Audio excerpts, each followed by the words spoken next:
अब तो अपने शहर में भी आईवीएफ जैसी सुविधाएं उपलब्ध हो चुकी हैं, आपको कहीं बाहर जाने की जरूरत नहीं है। कि अगर कोई भी कपल किसी कारणवश अगर माता पिता नहीं बन पा रहा है तो वो साइंटिफिक मेथड के द्वारा वो माता पिता बन सकते हैं, उसमें कोई दिक्कत नहीं है। तो अभी ये सारी एडवांसमेंट को जोड़ा जाए ना तो पहले के कंपैरिजन में अभी आईवीएफ का सक्सेस बहुत बेहतर हो गया है। हमारे पास कई सारे पुरुष या मेल हस्बैंड्स आए हैं जिनके शुक्राणु शून्य है, एजोस्पर्मिक है। नमस्कार, बज स्टोरी के सेक्शन में एक बार फिर आपका स्वागत है। अभी मैं हूँ अंकुरम आईवीएफ में, जो कि डगराटोली चौक पे है, लालपुर रांची में, ठीक पेंटालून बिल्डिंग्स में 3rd फ्लोर पर। वहाँ पर हम बातचीत करेंगे डॉक्टर रूही श्रीवास्तव मैम से और अंकुरम आईवीएफ के बारे में समझेंगे। और कई दफ़ा पहले भी हमने इनके इंटरव्यूज आर्टिकल्स किए हैं, लेकिन समझेंगे कि अंकुरम आईवीएफ क्यों बाकी जो आईवीएफ है या फिर जो तकनीकी आईवीएफ की उससे कितना अलग है।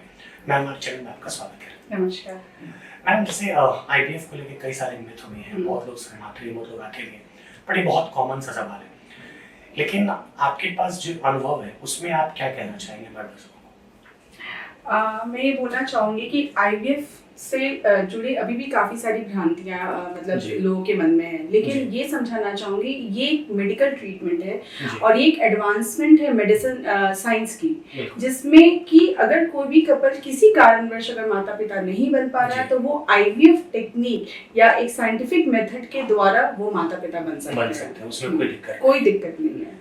मैम, जैसे कि टेक्नोलॉजी पहले के अलावा आप इतने साल से आप देख रहे हैं, कितना डिफरेंट हुआ है जी? काफ़ी डिफरेंट हुई है। जैसे कि हर फील्ड में, जैसे कि सिंपल से एक मोबाइल की बात अगर करें तो पहले के ज़माने में बटन्स वाली मोबाइल आती थी, कीपैड आती थी और कोई व्हाट्सएप नहीं था, फेसबुक नहीं थी। अभी लेकिन अगर मोबाइल में देखें तो टेक्नोलॉजी एडवांस हो गई है, काफ़ी ज़्यादा हो गई है। उसी तरह किसी भी फील्ड की बात करूँ, उसी में ये आईवीएफ टेक्नोलॉजी भी आती है कि अगर आज से 10 साल 15 साल 20 साल पहले हम जाते हैं, क्योंकि ये टेक्निक तो काफ़ी पुरानी है, 40-50 साल पुरानी टेक्निक है आईवीएफ। लेकिन पहले क्या हुआ करता था कि ये सिर्फ मेट्रो सिटीज़ में हुआ करती थी। लोग मतलब बिहार झारखंड से मुंबई की तरफ जाते थे या फिर मेट्रो सिटीज में जाते थे, बड़े शहरों में जाते थे, खर्च अलग होते थे, सक्सेस रेट भी बेहतर नहीं थी, क्योंकि जो इंजेक्शंस थे वो भी उस समय भी अच्छी क्वालिटी के ही थे। पर अगर उस समय से अभी की बात की जाए तो मैं जैसे मैंने बोला कि हर फील्ड में एडवांसमेंट हुई, इसमें भी एडवांसमेंट हुई। अभी बेटर क्वालिटी के इंजेक्शंस आ गए हैं, पेनलेस इंजेक्शंस आ गए हैं। कई बार महिलाओं को लगता है कि क्योंकि सभी को पता है, डर से लोग रहते हैं, सभी को पता है कि आईवीएफ में कोई इंजेक्शन दिए जाते हैं महिलाओं को।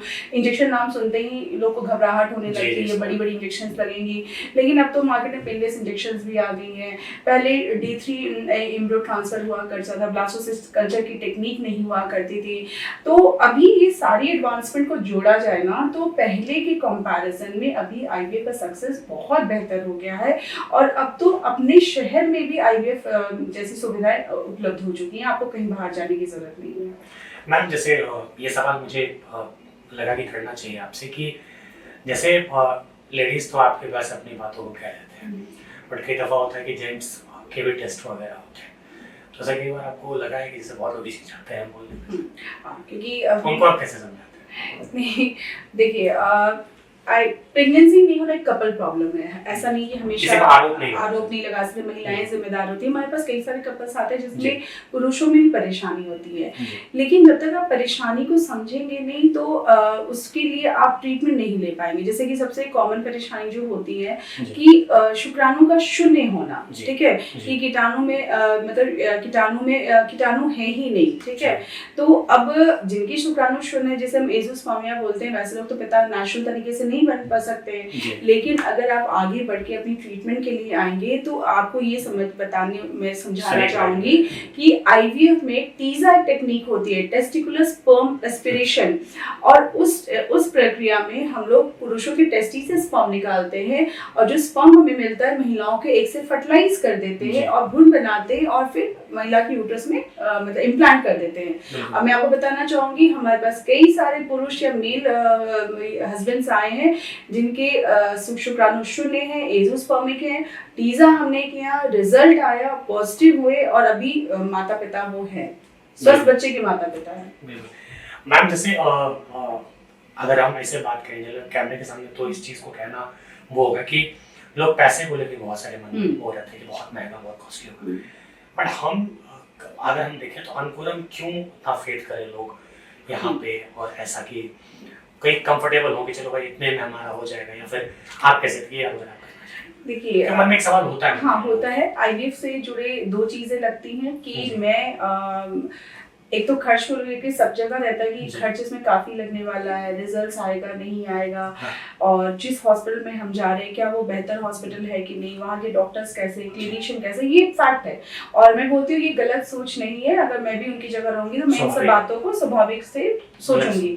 लेकिन मैं यहाँ पे एक चीज बताना चाहूंगी कि मैं यहाँ पे डॉक्टर हूँ, मैं ही यहाँ की ओनर हूँ, और कई बार मैंने काफी जगह काम किया और मेरे को ये महसूस हुआ कि आईवीएफ प्रक्रिया एक भरोसे की प्रक्रिया है। डेफिनेटली मेहनत तो करना ही है, हर डॉक्टर मेहनत करेंगे, हर डॉक्टर लगेंगे, लेकिन जो पेशेंट का ट्रस्ट है उसे मेंटेन करके रखना है, विश्वास को जीतना है। और मुझे किसी भी दर पे, किसी भी मतलब पॉइंट पे लगता है कि नहीं ये कपल को ये बातें बतानी मेरी तरफ से जरूरी है, जैसे कि भ्रूण का नहीं बनना या भ्रूण की क्वालिटी से रिलेटेड कोई बातें हुई, या फिर ऐसे कपल्स आए जो पहले आईवीएफ फेलियर हो रखे हैं, उनकी फाइलों को डिटेल से बारीकी से पढ़ना, हर एक स्टेप पे ध्यान रखना, और हमारे एम्ब्रियोलॉजिस्ट के साथ कंटिन्यूअस मीटिंग करना और चीज़ों को डिस्कस करना कि इस केस को पर्टिकुलरली कैसे सक्सेस की तरफ लेके जा सके। तो ये तो क्लिनिकल पार्ट होगी। जहाँ तक टेक्नोलॉजी की बात करें, हमारे पास आईवीएफ लैबोरेटरी में वो हर टेक्नोलॉजी है, जैसे कि मैंने बोला लेजर से चार्जिंग की टेक्नोलॉजी, ब्लास्टोसिस कल्चर की टेक्नोलॉजी जो सबसे लेटेस्ट है, या फिर ब्लड टेस्ट की बात करिए, एंडोमेट्रियल टेस्ट की बात है, एरा भी एक टेक्निक आजकल काफी अच्छी काम कर रही है, जिसमें कि अगर मल्टीपल आईवीएफ फेलियर्स हो गए तो आप एंडोमेट्रियल बायोप्सी भेज सकते हैं, आपको वो टाइम ऑफ ट्रांसफर बताता है। तो ये जितनी भी टेक्नोलॉजी की बात करूँ वो सारी टेक्नोलॉजी अवेलेबल है। जहाँ तक क्लिनिशियन और एम्ब्रियोलॉजिस्ट की बात करूँ तो हम और जो हमारे एम्ब्रियोलॉजिस्ट है वो कंटिन्यूअस हम लोग इसी एफर्ट में रहते हैं कि जो भी कपल यहाँ आए वो यहाँ से रिजल्ट लेकर जाए। जहाँ तक खर्च की बात करूँ कि खर्च देखिए, हाँ लोगों को लगता है कि आईवीएफ बहुत खर्चीला है, खर्च है, मैं इससे इनकार नहीं करूंगी, लेकिन मैं यही समझाना चाहूंगी कि कहते हैं ना कि आप छोटा छोटा खर्च करके आप डॉक्टर के पास जा रहे हैं और हमें पता है कि हमें नेचुरली कंसेप्शन नहीं होगा बिकॉज ऑफ सम रीजन। अगर आपकी कीटाणु शून्य है तो नेचुरल कंसेप्शन नहीं होगा, अगर आपकी ट्यूबल ब्लॉकेज है तो नहीं होगा, अगर आपकी मेनोपॉज हो चुकी है तो नेचुरल कंसेप्शन नहीं होगा, या फिर आपने 4 साल 5 साल दवाइयाँ कर ली तो आपको नेचुरली कंसीव नहीं होगी। तो समझदारी इस चीज में कि वो खर्च और ना बढ़ा के उन खर्चों में हम आईवीएफ की तरफ बढ़े। और जहां तक मेरे खर्च की बात है, डेफिनेटली अगर मैं कंपेयर करती हूँ और भी आईवीएफ सेंटर से तो हमारा जो खर्च है वो काफी हद तक हमने रखा हुआ है और कम खर्च में बेस्ट अच्छी सुविधाएं हम लोग मतलब देने की कोशिश कर रहे हैं। मैम जैसे एक सवाल ये रहेगा कि जैसे कोई कपल्स बहुत कितने समय तक ट्राई करे, ऐसे जैसे मान लीजिए बहुत जगह पे देखते हैं वीडियोस वगैरह में आप भी देखते होंगे 6 महीना या साल भर, तो क्या उनको सबसे अगर ऐसा नहीं हो रहा, उनका नहीं अगर कंसीव कर पा रहे तो सबसे पहले कहाँ टेस्ट करना चाहिए? आपके पास तो चलिए आएंगे पर लोग कहते हैं गाइनो के पास जाना चाहिए, तो आप क्या कहेंगे? देखिए, अगर सबसे पहले तो अगर आप शादी के 1 साल हो गया, उम्र 35 से कम है, अगर 35 से ज़्यादा उम्र हो गई है महिलाओं की तो 6 महीने ही टाइम लिमिट हम लोग बोलते हैं कि 6 महीना, और या फिर 35 से कम है तो 1 साल। अगर आप प्रेगनेंसी के लिए प्रयास कर रहे हैं फिर भी प्रेगनेंसी नहीं हो रही है तो डेफिनेटली मैं तो हमेशा सलाह दूंगी एक इनफर्टिलिटी एक्सपर्ट के पास जाने के लिए कि आप एक किसी इनफर्टिलिटी एक्सपर्ट के जाए और वो इनफर्टिलिटी एक्सपर्ट आपको सारी डिटेल्स बताएंगे। और ये एक कपल परेशानी है जिसमें पुरुष और महिला दोनों की जांच होनी चाहिए। महिलाओं की एक अल्ट्रासाउंड जरूरत है, एक अल्ट्रासाउंड होनी चाहिए जिसमें अल्ट्रासाउंड में हम नंबर ऑफ एग्स को देखते हैं, बच्चेदानी की बनावट को देखते हैं, और एक HSG टेस्ट होती है जिसमें हम ट्यूबल ब्लॉकेज देखते हैं कि ट्यूब्स ओपन है कि नहीं, फैलोपियन ट्यूब्स कैसी है उनकी, और एक टेस्ट हस्बैंड की होती है जिसमें सेमेन रिपोर्ट हम लोग चेक करते हैं। अब इन रिपोर्ट के आधार पे अगर कोई परेशानी आती है, जैसे कि मैंने बोला ट्यूबल ब्लॉकेज है, ट्यूबल ब्लॉकेज वाले को मैं यही बताऊंगी कि वो आईवीएफ की तरफ प्रोसीड कर जाना चाहिए।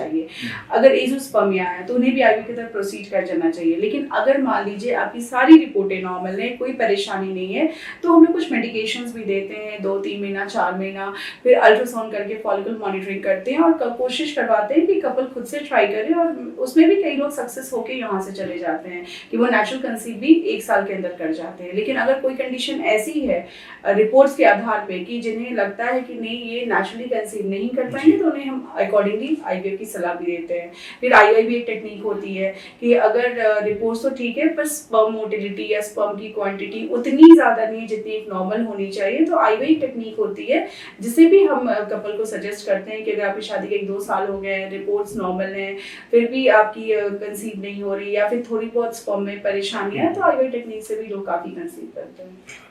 हमसे बात करने के लिए मैम सभी बहुत शुक्रिया। मैम लास्ट बता दीजिए कि अपना रांची के अलावा कहाँ है? रांची के अलावा हमारा जमशेदपुर, धनबाद, डाल्टनगंज और हमारा एक मैटरनिटी सेंटर भी है, blossom maternity and child care, जो कि वो भी रांची में डंगराटोली पे स्थित है। तो हमारी 4 जगह सेंटर है और एक मैटरनिटी सेंटर है रांची में। धन्यवाद।